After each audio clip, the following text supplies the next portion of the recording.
Բարի երեկո, եթերում ABC լուրերի գլխավոր թողարկումն է, ես Գառնի Մթաֆյանն եմ, կարևորի մասին նախ համարոտ։ Գերիների դատավճիռներ, հնարավոր ազատում ու մեր հայրենակիցներին վերադարձնելու հարցի վերաբերյալ պաշտոնական Երևանի բանակցային խութերը, իրավապաշտպանը ասուլիս է հրավիրել։ Հույս է առաջացնում, որ այս ազատ արձակումը կարող է շարունակական լինել։ Փաստաբանը նոր մանրամասներ է հայտնել Վարդան Ղուկասյանի առողջական վիճակից, որտեղ է հիմա Գյումրիի քաղաքապետը։ Հիվանդանոցը այնպիսի ախտորոշում էր տվել պարոն Ղուկասյանի հիվանդություններին, որոնք անհամատեղելի են կալանքի հետ։ Հիվանդանոցից քրեակատարողական հիմնարկ ու կրկին տուն 14 ժամ տևած դատական նիստից հետո ինչ որոշում է կայացրել դատարանը Սամվել Կարապետյանի գործի վերաբերյալ։ Դատարանը նախագահությամբ Դոլմազյանի արձանագրեց, որ Սամվել Կարապետյանի խաբման միջոց կալանքը չի կարող պահպանվել։ Ձերբակալություններ Հայաստանում Իրանի դեսպանատան դիմաց ինչ է տեղի ունեցել։ Մայրաքաղաքի պատուհասը, ինչպես ազատել Երևանը միմյանց հերթ չտվող մեքենաներից ու անվերջ ձգվող խցանումներից։ Եվ Թրամփի առաջարկը Էրդողանին, Սպիտակ տան ղեկավարի խաղաղության արշավի հերթական կանգառը կրկին Գազան է։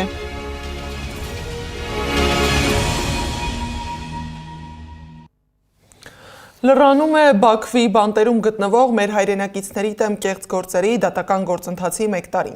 Այս ընթացքում հայ գերիների դեմ Բաքուն կեղծ մեղադրանքներ է հարուցել, գործեր կարել ու հիմա դատական այս ֆարսը հասել է իր կուլմինացիային՝ դատավճիռների փուլին։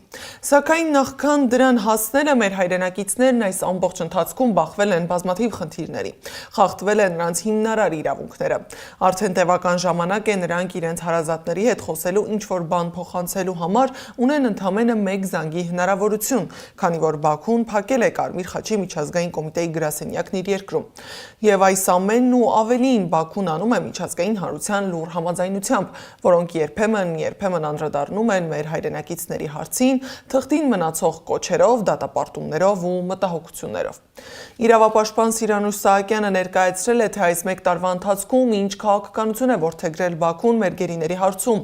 ինչ խնդիրների են բախվել մեր հայրենակիցներն ու արդեն այստեղից, Հայաստանից, պաշտոնական մակարդակով ինչ անելիքներ կան։ Մի քանի օր առաջ 4 գերիների վերադարձը կարող է արդյոք շարունակական լինել եւ ինչ հունով կարելի էր տանել բանակցությունը սեղանին դնելով մեր ձեռքին եղած կարևոր հաղթաթուղթը՝ սիրիացի վարձկանները։ Իրավապաշտպանի ասուլիսին ներկա է եղել Սեդա Մակարյանը։ Բաքվում պահվող մեր հայրենակիցներին արգելում են ունենալ աստվածաշունչ կամ քրիստոնեությանը առնչվող որևէ խորհրդանիշ։ Նույնիսկ մարմնի վրա եղած խաչի դաջվածքները հեռացրել են այրելով։ Իրավապաշտպան Սիրանուշ Սահակյանն է լրագրողներին պատմել մեր հայրենակիցներին առնչվող նորությունները։ Երբեմն ադրբեջանական մամուլը տարածում է լուսանկարներ, որտեղ իբր հիմնական հիմունքներով պահվում են հայերը, դրանք իրականում լուսանկարչական նկատառումներով առանձնացված սենյակներ են, որտեղ հայ բանտարկյալներին այցելում են ադրբեջանցի պաշտոնյաներ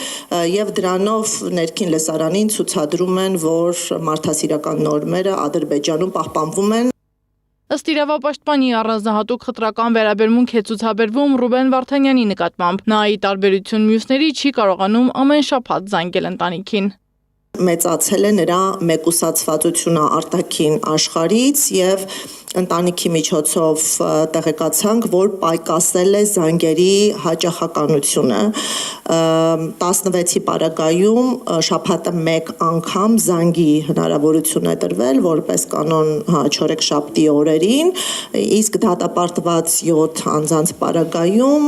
4-ից 6 շաբաթը 1 պարբերականությամբ, հիմա Ռուբեն Վարդանյանի պարագայում այս 1 շաբաթյա պարբերականությունը պահպանված չէ։ Արցախի 7 ռազմաքաղաքական ղեկավարների եւ 8 ռազմագերիների դատական նիստերն արդեն ավարտվել են։ Նրանք իրենց վերջին ելույթն են ունեցել։ Սիրանուշ Սահակյանը ակնկալում է, որ դատավճիռը կհրապարակվի մինչև հունվարի վերջ։ Այդ դատավարությունները ֆարս են, ինքնախոստովանական ցուցմունքներ չեն տրվել, կան ստորագրված արձանագրություններ նախաքննության փուլում, որոնք կեղծ են, եւ այն փաստաբանները ու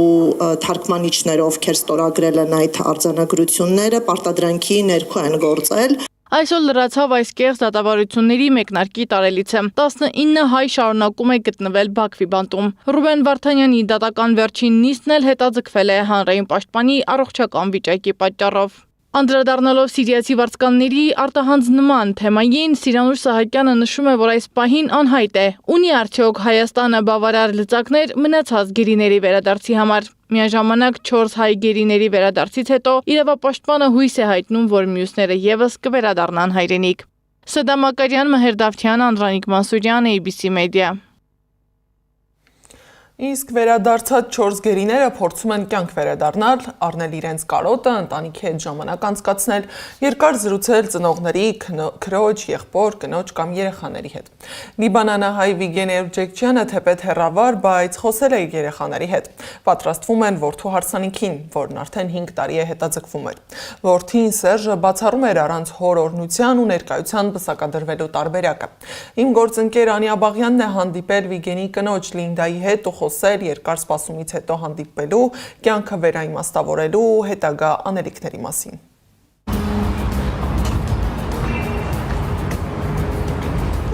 Երկար բաժանումից հետո իրենց կարոտն առնել էին փորձում Լինդան ու Վիգենը։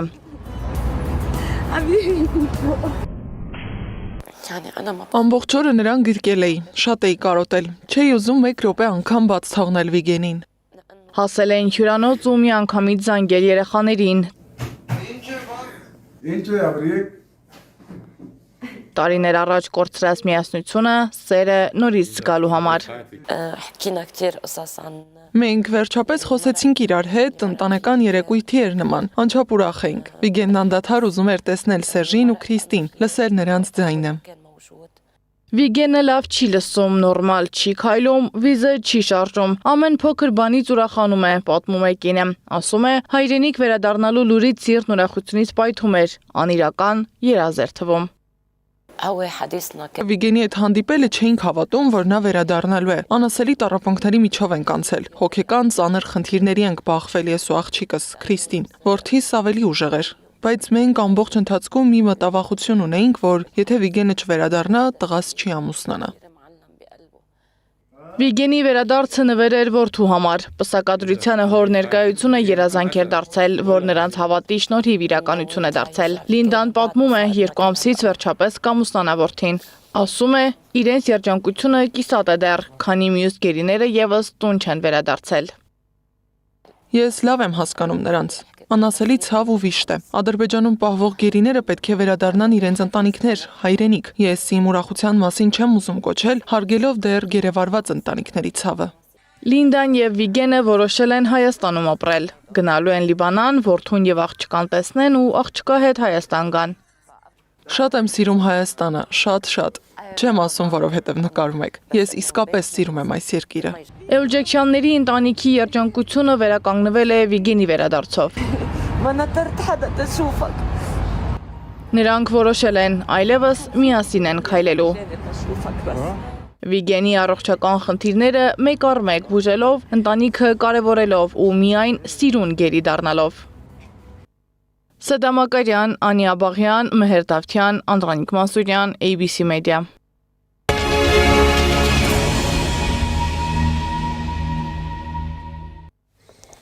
Սամվել Կարապետյանն առաջիկայում հանդես կգա հայտարարությամբ, հայտարարել է մեր ձևով շարժման համակարգող Նարեկ Կարապետյանը։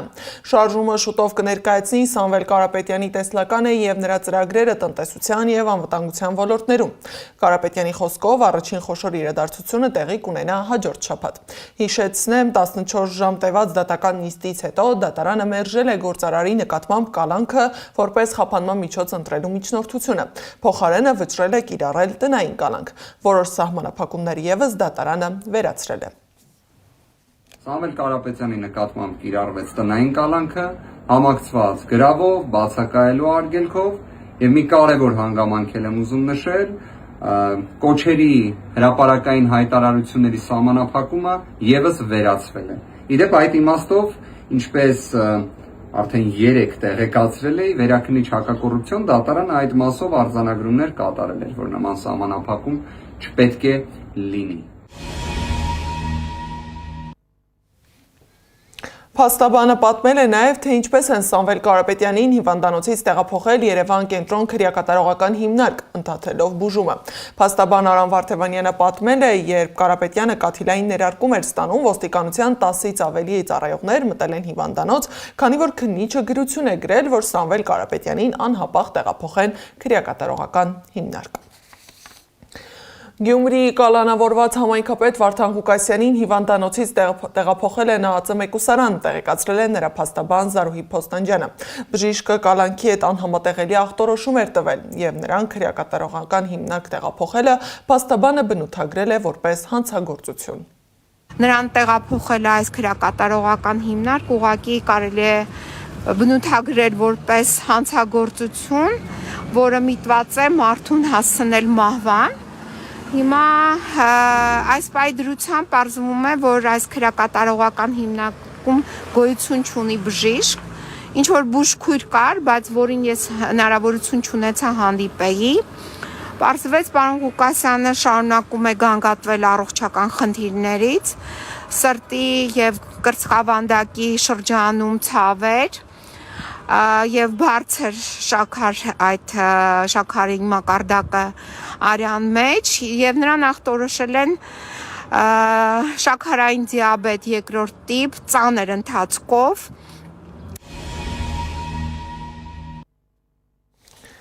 Իսկ Արմավիրի դատարանը բավարարել է Գևորգ եպիսկոպոս Սարոյանի միջնորդությունը։ Դատարանի որոշման համաձայն Գևորգ եպիսկոպոս Սարոյանը կվերականգնվի Մասյացոտնի թեմի առաջնորդի պաշտոնում, մինչև վերջնական դատական ակտի հրապարակումը։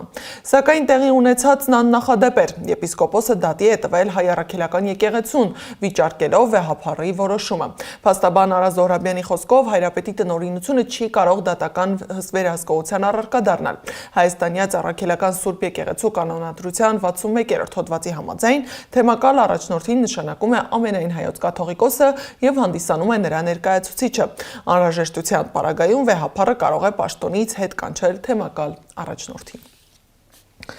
Իսկ Շիրակի թեմի առաջնորդ Միքայել arczepiskopos Աջապահյանը, որը դեռ բուժվում է Իզմիլյան բժշկական կենտրոնում, կարդացել է Հայ առաքելական եկեղեցու ԱՄՆ արևմտյան թեմի առաջնորդ Հովնան arczepiskopos Տերտերյանի հայտարարությունը, որը միացել է Փաշինյանի այսպես կոչված բարենորոգման ծրագրին։ Միքայել Սրբազանը գրել է, որ նրանք, որոնք հայտարարում են, թե մտահոգված են եկեղեցու ներքին կյանքը խաթարող աղմկահարույց դեպքերով, անում են ինքնախոստովանություն, քանի որ հենց իրենք են խաթարել եկեղեցու ներքին կյանքը, իրենց դավադիր եւ գաղթագողի խարդավանքը հրապարակելով։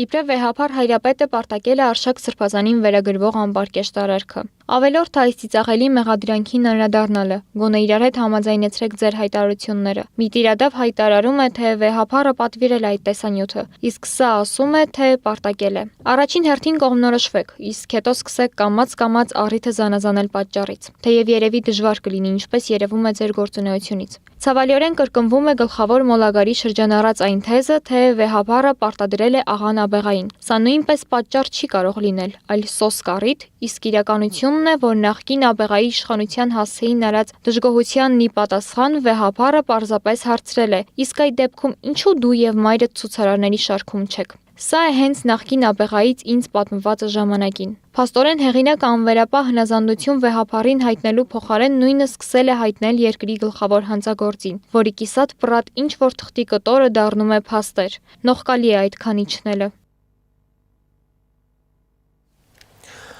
Արշակ Սրբազանի վերաբերյալ Հայ առաքելական եկեղեցու ԱՄՆ արևմտյան թեմի առաջնորդի հայտարարություններին անդրադարձել է նաև փաստաբան Արսեն Բաբայանը, որպես Արշակ arczepiskopos Խաչատրյանի դատավարական ներկայացուցիչ պաշտոնապես հայտարարել է, որ մինչև այս պահը գոյություն չունի որևէ փորձաքննություն, որը կհաստատեր հայտնի տեսագրության մեջ Արշակ Սրբազանի մասնակցությունը։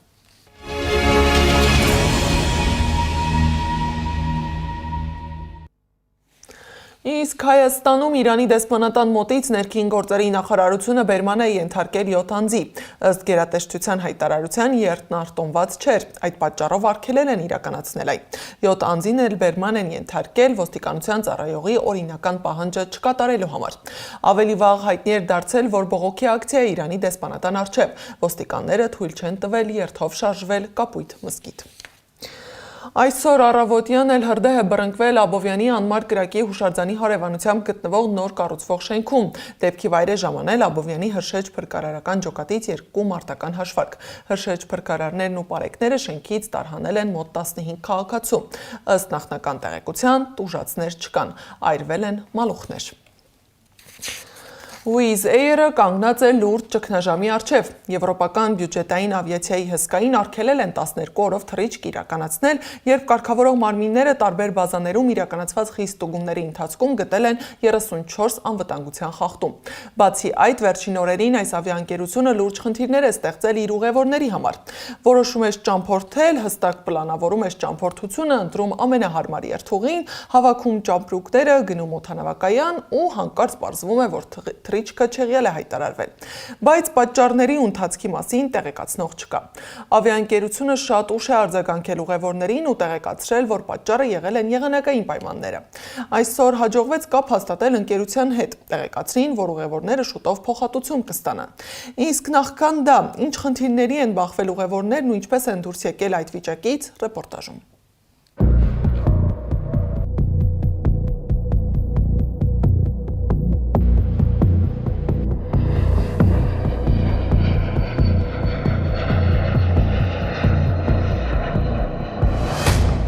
Պատկերացրեք, ամիսներ առաջ պլանավորել եք ամանորի ընտանեկան ճամփորդությունը, ընտրել եք թե ֆինանսապես, թե ժամանցային ամենահարմար երթուղին, հավաքել եք ճամպրուկները, երեխաների հետ հեվի-հև հասել օդանավակայան ու ժամեր անց պարզել, որ թռիչքը չեղյալ է հայտարարվել։ Հենց այսպես էլ սկսվում է զրուցակցից ճամփորդությունը, երբ արդեն հանձնում են ճամպրուկները, պարզվում է, որ հունվարի 2-ին Երևան-Պրահա նախատեսված թռիչքը հետաձգվում է։ Ավիաընկերության հետ կապ հաստատել չի հաջողվում։ Հստակ տեղեկություն չկա ոչ թռիչքի նոր ժամի, ոչ էլ հետագա քայլերի մասին։ Ու սկսվում է ժամերով ձգվող սպասումն ու անորոշությունը։ Ժամերը դառնում են օրեր։ Հունվարի 2-ին մեր թռիչքը նախատեսված էր ժամը 17-ին։ Արդեն օդանավակայանում էինք, երբ ասացին, որ ուշացում է լինելու, երբ է նոր թռիչքի ժամը կամ առհասարակ լինելու է թռիչք, ոչ մի տեղեկություն չկար։ 2-3 ժամ սպասեցինք, Wizz Air-ի գրասենյակ կամ կապի միջոց չկար։ Դիմեցինք օդանավակայանի ինֆորմացիոն կենտրոնին, ասացին, որ շարունակենք սպասել։ Կապի մեջ են ավիաընկերության հետ ու նորություն ունենալուն պես կասեն։ Սակայն այդպես էլ նորություն չեղավ, բայց մեզ ասում էին չգնանք, որովհետև ցանկացած պահի հնարավոր է տեղի ունենա թռիչքը։ Այդուամենայնիվ մենք որոշեցինք վերադառնալ տուն եւ սպասել, որովհետեւ տեղեկություն ունեինք, որ Պրահա մեկնող ինքնաթիռը Համբուրգից պիտի գար Երևան, բայց այդ թռիչքը տեղի չի ունեցել։ Միայն կեսգիշերին մոտ ավիաընկերությունը մեյլով տեղեկացրեց, որ թռիչքը հետաձգվում է, իսկ ավելի ուշ հայտնեցին, որ ընդհանրապես չեղյալ է հայտարարվում։ Ստացվում է, եվրոպական ավիաընկերությունը միայն 5 ժամ անց է ուղևորներին զգուշացրել, որ թռիչքը հետաձգվում է, տալով ընտրության 2 տարբերակ՝ կրկին տոմս ամրագրել հաջորդ թռիչքի համար կամ հետ պահանջել տոմսերի գումարը։ Պարզվում է,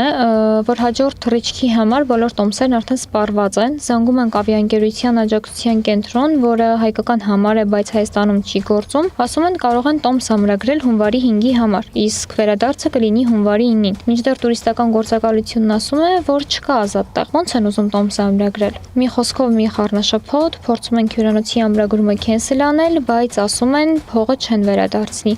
Վիզից ամբողջ գիշեր ասում են սպասեք զանգի, այդպես էլ չեն զանգում։ Արդյունքում որոշում ենք հրաժարվել իրենցից ու տոմսեր ամրագրել Lufthansa-ով։ Արդյունքում այս ընտանիքը կորցրել է Պրահայում ամրագրված հյուրանոցի 2 օր, եռակի թանկ վճարել նոր տոմսերի համար, իսկ վնասի փոխհատուցման մասին խոսք չկա։ Փնթի, անկազմակերպ, ուղևորներին զրո աջակցություն, կապի տոտալ բացակայություն,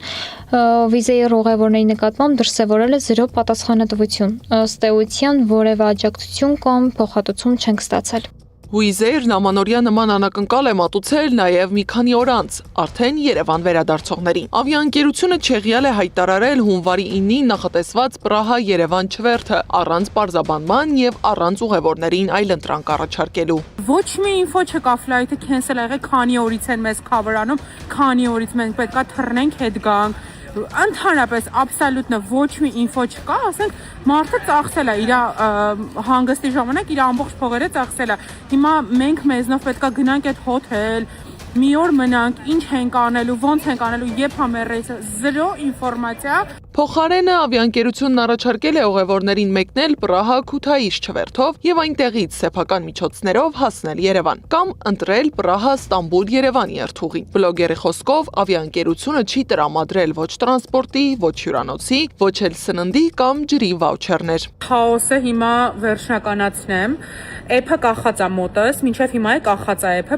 ոչ մի ինֆո չի բերում ինձ նորմալ, Wizz-ի էփը, ցույց է տալի որ Քութայիսի չվերթն է, չկա cancel է եղած եւ այլն, այնց սկրիները ունեմ, մոտս պահել եմ նավսյակի, բայց պահի տակ բերեց մեյլ եկա, որ ինձ տեղափոխել է Պրահա Երևանից Քութայիսի Երևան թռիչք անվճար, բայց էդ է վախեցա, որտեվ ասում է overbooked է, տեղ չկա, տոմս չկա, ասի նավսյակի մարդ ես կարող է մեր ժամն եկա, բայց ինձ սիտ չտա նստելու օթի մեջ մնամ, ասի մնա, ու գնում եմ այդ ներկայացուցիչ կնոջ, ասում եմ օքեյ, էլ որ չվերթով ինձ կարած հետ ուղարկես Երևան, ասում եմ ամսի 14-ին Պրահա Երևան թռիչք ունեն, ասում եմ 5 օր ինչ եմ անելու ես այս քաղաքում, ես ամբողջ գումարը ծախսել եմ ամեն ինչ, այլմ չեմ պատրաստում ստեղ մնա, բայց դա միակ տարբերակը չի ասում, որ Քութայիսից Երևան քեզ կտեղափոխեն։ Իդեպ փոխհատուցման համար դիմել են բազմաթիվ ուղևորներ։ Wizz-ը մերժել է, պատճառաբանելով, թե թռիչքները չեղյալ են հայտարարել վատ եղանակի պատճառով։ Այդ դեպքում հարց է ծագում, ինչպես են մյուս ավիաընկերությունները կարողացել իրականացնել չվերթներ նույն ուղղություններով։ Ցամաքում էլ խնդիրների պակաս չկա, եթե օդանավը չի շարժվում, քանի որ թռիչքը հետաձգվել է, ապա ներքևում գետնին մեքենան չի շարժվում անծայրածիր խցանումների պատճառով։ Երևանում A կետից B կետ հասնելը երբեմն դառնում է իրական փորձություն։ Քաղաքային իշխանությունն այդպես էլ չի կարողանում գտնել լուծումը։ Բայց խնդիրը միայն Երևանինը չէ։ Իմ գործընկեր Սվետլանա Պետրոսյանն ուսումնասիրել է աշխարհի փորձը։ Ինչ հաջող փորձեր են կիրառվում աշխարհի տարբեր երկրներում, դիտենք ռեպորտաժը։ Անընդհատ ազդանշաններ, թարթող զգուշացնող լույսեր, իրար հերթ չտվող մեքենաներ։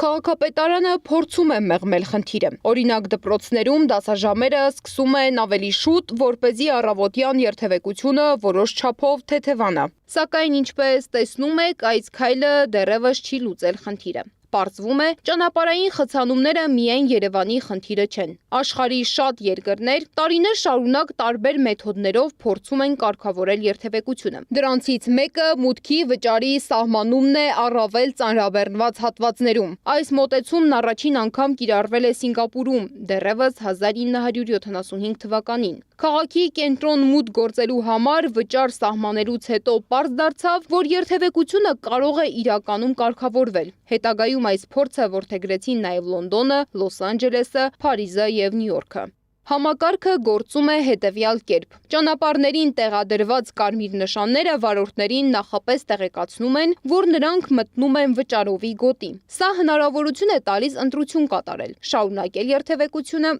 թե ընտրել այլ երթուղի։ Իսկ Չինաստանի ավելի քան 14 միլիոն բնակչություն ունեցող Գուանչժոու քաղաքում խցանումներ գրեթե չեն լինում։ Այստեղ խիստ սահմանափակումներ են գործում քաղաքում չհաշվառված մեքենաների համար։ Աշխատանքային օրերին առավոտյան ժամը 7:30-ից 9 եւ երեկոյան 17-ից 19 այդ մեքենաները պարզապես իրավունք չունեն մտնել քաղաք։ Սկզբում նախազգուշացնում են, հետո կրկնվելու դեպքում տուգանում։ Միևնույն ժամանակ Գուանչժոու քաղաքում լայնորեն տարածված են հեծանիվներն ու մոփեդները, որոնց համար նախատեսված են առանձնացված գոտիներ, իսկ մետրոն դարձել է քաղաքացիների ամենօրյա տեղաշարժի հիմնական միջոցներից մեկը։ Պեկինում եւս մեքենաները ամեն օր չեն կարող երթևեկել։ Քաղաքում սահմանափակումները կիրառվում են ըստ շաբաթվա օրերի եւ ավտոմեքենաների պետհամարանիչների։ Օրինակ, երկուշաբթի օրերին փողոց դուրս գալու իրավունք չունեն այն մեքենաները, որոնց պետհամարանիշը ավարտվում է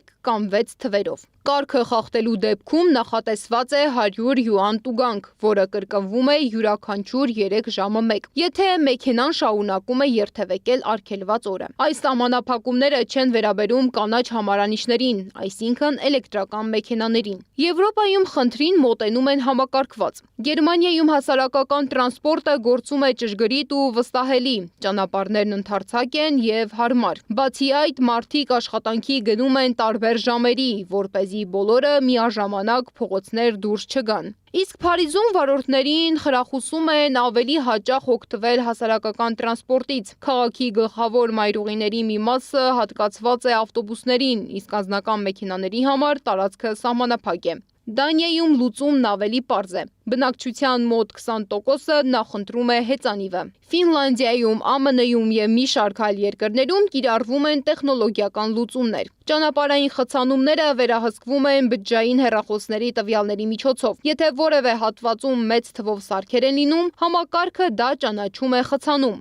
եւ էլեկտրոնային ցուցատախտակները վարորդներին անմիջապես տեղեկացնում են դրա մասին։ Հարավային Կորեայում շատերը հրաժարվել են անձնական մեքենաներից ու նախընտրում են հասարակական տրանսպորտը։ Այն այնքան արդյունավետ է գործում, որ ճանապարհներին տեղադրված վահանակները վարորդներին իրական ժամանակում ցույց են տալիս խցանումների կետերը։ Մասնագետների կարծիքով ճանապարհային խցանումների դեմ պայքարը հնարավոր է միայն այն դեպքում, երբ կիրառվում են համակարգված մոտեցումներ, ժամանակակից տեխնոլոգիաներ եւ գործում է զարգացած հասարակական տրանսպորտ։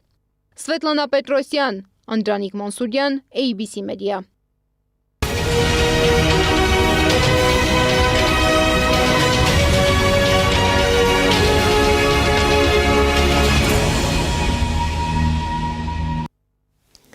Թրամփն Էրդողանին առաջարկել է դառնալ Գազայի հարցով խաղաղության խորհրդի հիմնադիր անդամը, հայտնել է Թուրքիայի խորհրդակցության վարչության ղեկավարը։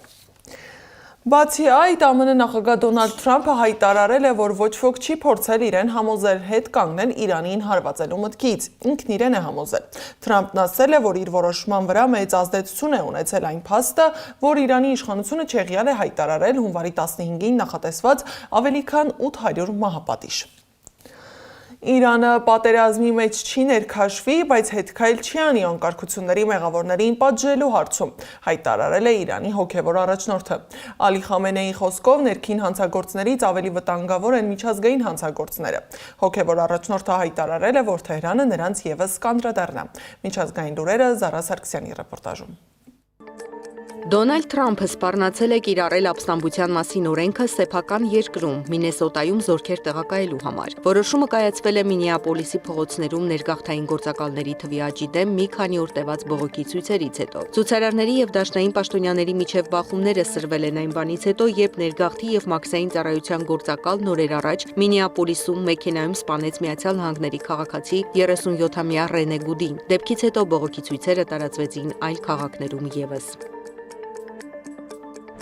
Միացյալ Նահանգները Թրամփ դասի ռազմանավեր է ստեղծում։ Ռազմածովային ուժերի Թրամփ դասի առաջին ռազմանավը կարող է արժենալ մինչև $22 միլիարդ, գրում է Bloomberg-ը։ Նշվում է, որ ըստ նախնական հաշվարկների ռազմանավերը կլինեն Միացյալ Նահանգների պատմության մեջ ամենաթանկ ռազմական նավերից։ Նավի ստեղծման ծրագրերի մասին Թրամփը հայտարարել էր դեկտեմբերին, ասելով, որ այն կլինի իր ոսկե նավատորմ ծրագրի մի մասը։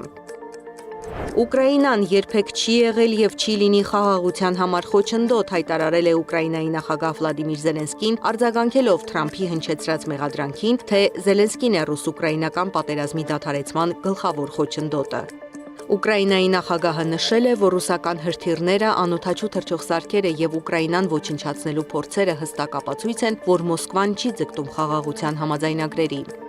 Ռուսաստանի նախագահ Վլադիմիր Պուտինն էլ հեռախոսազրույցներ է ունեցել Իսրայելի վարչապետ Բենյամին Նեթանյահուի եւ Իրանի նախագահ Մասուդ Փեզեշքյանի հետ։ Պուտինի խոսնակը նշել է, որ տարածաշրջանում իրավիճակը չափազանց լարված է եւ Ռուսաստանի նախագահը շարունակում է ջանքերը նպաստելու դրա դեէսկալացիային։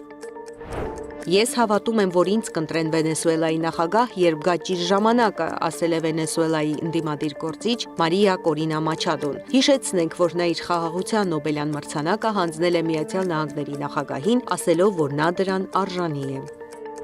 Բուխարեստում հազարավոր մարդիկ դուրս են եկել բողոքի ցույցի, պատճառն իշխանությունների նոր օրենքն է, որը մինչև 5 տարվա ազատազրկում է նախատեսում ռասիստական եւ հակասեմական արտահայտությունների համար։ Ցուցարարները դա համարում են խոսքի ազատությունը ճնշելու գործիք։